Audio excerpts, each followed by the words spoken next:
নমস্কার, আমি শ্রী পীযূষ কান্তি পান্ডা, কাঁথি সাংগঠনিক জেলা তৃণমূল কংগ্রেসের সভাপতি। আমাদের সকলের প্রিয় নেত্রী মমতা বন্দ্যোপাধ্যায়ের অনুপ্রেরণায় আমাদের প্রিয় সাংসদ, দলের সাধারণ সম্পাদক, তরুণ প্রজন্মের নেতা সম্মানীয় অভিষেক বন্দ্যোপাধ্যায়ের নির্দেশে আজকে আমরা আসন্ন লোকসভা নির্বাচনে কাঁথি সাংগঠনিক জেলাতে তৃণমূল কংগ্রেস কমিটির কোর কমিটি প্রকাশ করব। ইলেকশন কোর কমিটি, তাতে আছেন 14 জন, জেলার সর্বোচ্চ স্তরের নেতৃত্বরাও আছেন। কোর কমিটি এরকম হয়েছে: পীযূষ কান্তি পান্ডা চেয়ারম্যান, তরুণ মাইতি সদস্য, সম্মানীয় মন্ত্রী অখিল গিরি আছেন মেম্বার, সম্মানীয় এমএলএ সোহম চক্রবর্তী আছেন মেম্বার, শ্রদ্ধাভাজন জ্যোতির্ময়করণ আছেন মেম্বার, পরম সম্মানীয় শ্রদ্ধাভাজন অমিয়কান্তি ভট্টাচার্য আছেন মেম্বার, কাঁথি মিউনিসিপ্যালিটির চেয়ারম্যান আছেন সুপ্রকাশ গিরি মেম্বার, বিকাশ চন্দ্র বেশ আছেন আইএনটিটিউসির সভাপতি মেম্বার, তরুণ জানা আছেন ডিস্ট্রিক্টের জেনারেল সেক্রেটারি মেম্বার, রিজিয়া বিবি আছেন মহিলা প্রেসিডেন্ট মেম্বার, স্নেহাংশু শেখর পণ্ডিত আছেন মেম্বার, শেখ আনোয়ার উদ্দিন আছেন, তিনি ডিস্ট্রিক্ট মাইনরিটি সেলের নেতা মেম্বার আছেন, সম্মানীয় শ্রদ্ধাভাজন হাবিবুর রহমান সাহেব আছেন মেম্বার, সম্মানীয় মানব পড়ুয়া আছেন মেম্বার। আগামী লোকসভা নির্বাচনকে পাখির চোখ করে আমরা আমাদের সম্মানীয় প্রার্থী মমতা বন্দ্যোপাধ্যায়ের প্রার্থী, সম্মানীয় প্রার্থী অভিষেক বন্দ্যোপাধ্যায়ের প্রার্থী, সম্মানীয় প্রার্থী জনতার প্রার্থী, সম্মানীয় প্রার্থী মমতা বন্দ্যোপাধ্যায়ের প্রার্থী উত্তম বারিক মহোদয়ের সমর্থনে জেলার এই তৃণমূল কংগ্রেসের যে লোকসভার যে কোর কমিটি তৈরি হয়েছে, এনাদের নেতৃত্বে এই জেলার 7টি বিধানসভা, আমাদের যে সাংগঠনিক যে 7টি বিধানসভা, আমাদের নেতৃত্বরা এই নির্বাচনটা পরিচালনা করবে। আমার সঙ্গে আছেন আমাদের শ্রদ্ধাভাজন হাবিবুর সাহেব আছেন, তিনি টিপিএসসির চেয়ারম্যান এবং এই কোর কমিটির মেম্বার। সঙ্গে আমাদের স্যারও আছেন, আমাদের জানাবাবু আছেন, উনি আমাদের দলের নেতা। আমাদের চিত্তরঞ্জন মাইতি আছেন, কাঁথি সাংগঠনিক জেলা তৃণমূল কংগ্রেসের এই অফিস সুপার।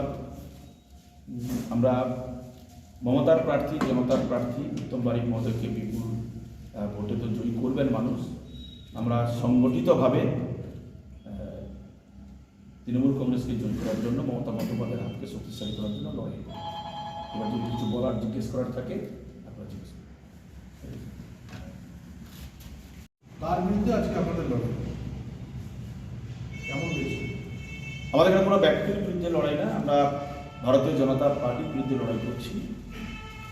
দীর্ঘদিন তিনি দলে ছিলেন, শ্রদ্ধেয় মানুষ, তার বিরুদ্ধে বেশি কথা বলবো না, বয়স হয়েছে, বয়সের ভারে তিনি অনেক কথা বলে ফেলছেন, না করাটাই ভালো তার সম্বন্ধে। তো তৃণমূল কংগ্রেস জিতবে, এটা কোনো পরিবারের বিরুদ্ধে লড়াই না, এটা অপসংস্কৃতির বিরুদ্ধে লড়াই, মানুষের জন্য লড়াই। মমতা বন্দ্যোপাধ্যায় মানুষের জন্য লড়াই করেন, আমরা তার সঙ্গে। বলছি, সংখ্যালঘু ভোটটা কিন্তু 2021-এর বিধানসভা নির্বাচন অধিকাংশ ক্ষেত্রেই তৃণমূলের দখলে ছিল। তো এবার কিন্তু দেখা যাচ্ছে লোকসভা ভোটের আগেই কাঁথি লোকসভা, রামনগর, খেজুরি সহ একাধিক বিধানসভা এলাকায় সংখ্যালঘুর একটা অংশ কিন্তু ক্রমশ বিজেপির দিকে যোগ দিচ্ছে। সংখ্যালঘু সম্প্রদায়ের কোনো অংশই বিজেপির দিকে নেই। যাদেরকে সামনের সারিতে আনা হচ্ছে, তাদেরকে টাকা পয়সার প্রলোভন দেখিয়ে আনা হচ্ছে, ওটা তৃণমূলের কাছে কোনো এফেক্ট না। আর আমি আপনাকে চ্যালেঞ্জ করে বলতে পারি, বিজেপির মিছিলে হাঁটলেও ভোটটা পাবে তৃণমূল কংগ্রেস সংখ্যালঘুরা। যদি সিপিএমের মিছিলেও হাঁটে, তবুও দেখবেন তারা তৃণমূল কংগ্রেসকে ভোটটা দেবে।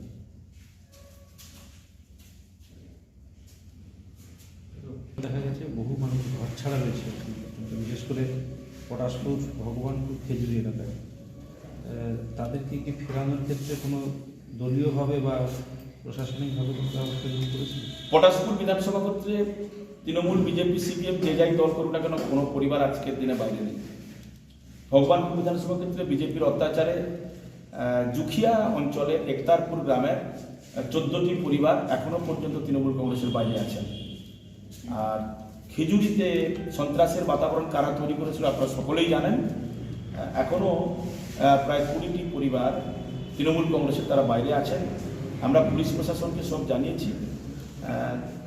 সন্ত্রাসের মধ্য দিয়ে বিজেপি কাঁথি সাংগঠনিক জেলায় এবং কাঁথি লোকসভা কেন্দ্রের বিভিন্ন জায়গায় একটা অন্য ধরনের পরিবেশ তৈরি করতে চাইছে। 21 বিধানসভা নির্বাচনের প্রাক্কালে যে পরিবেশটা তারা তৈরি করতে চাইছিল এবং করেও ছিল, সেটা এবারে সফল হবে না।